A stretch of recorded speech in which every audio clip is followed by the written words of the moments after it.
Mga kayagyag, garniho ako kung magluto ng kaldereta. Una, bababad muna sa toyo bago ilalagyan ng calamansi juice. Kung kukutsarahin ho, ari mga 2 kutsara at kalahati. Yan, doon sa aking piniga. Tapos ho, ilalagyan ko ng 2 paminta, 2 balot. Ari ho, nabili yung pamintang durog. Tapos ayan ho, mga ingredients ko. Ari ho, sibuyas, bawang, syempre hindi mawawala. Bell pepper, paminta, green peas, patatas at carrots. Tapos so yung peanut butter, liver spread at tomato sauce. Yan. Tsaka nor cubes at dahon ng laurel. Yan ho, mga ingredients natin. Tsaka yung ibinabad na karne. Pagkatapos ay ating sisimulan na ang pagluluto. Kukuhanin na ang kawali. Lagyan ng kaunting mantika. Huwag tuong madamay at yan naman ay magmamantikada. Bago ilalagay na yung patatas, atin munang pipiritos ang patatas nang sumarap-sarap ang lasa. Masarap ho ari pagka ipiprito muna, hindi yung bigla na lang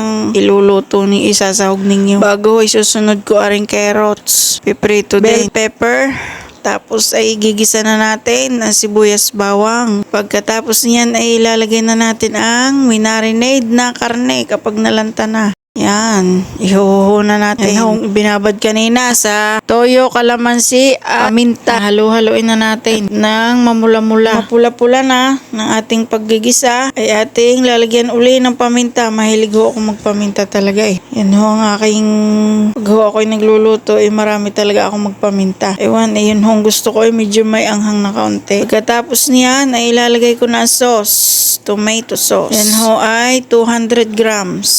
Yung tomato sauce na inilagay ko. Yan, 200 grams. Pagkatapos ay ilalagay na rin ang liver spread, pampalapot at pampalinamnam ng ating kaldereta. Okay, pag hindi pa naman ho ari sumarap, yan, nakulo-kulo na ho. Pag nakulo-kulo ng gayaan, ilalagay nyo ang dahon ng laurel, pampabango, at saka yung pork cube. Yun, para mas lalong malasahan ang pork.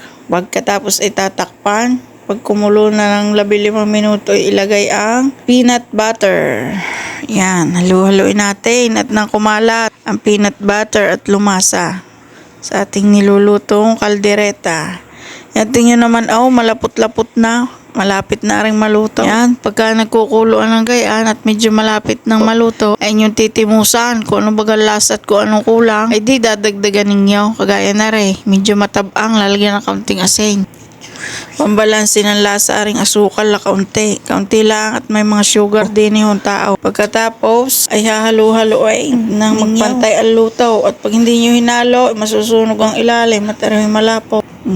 Katapos niyan, nakulo-kulo ng ganyan, ay titingnan niyo kung malambot na ko, matigas-tigas. Ilagay ko muna ang beans nung makalabing 5 minuto. Yun man ho'y optional lang. Kung gusto nyo lang lagyan, nagpaarte lang ho, kaya nilagyan na rin.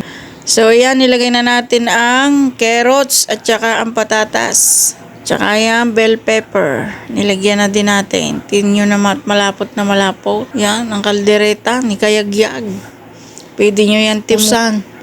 Papasa na gaho aray sa inyong luto. Tingnan naman at pagkalapot ay para naman baysana na. Siya, yan, luto na. At lalagyan na natin sa tagayan, hawong.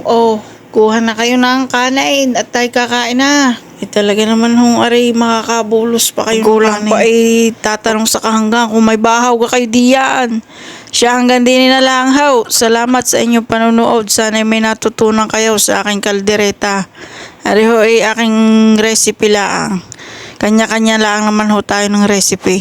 See you next video. Bye!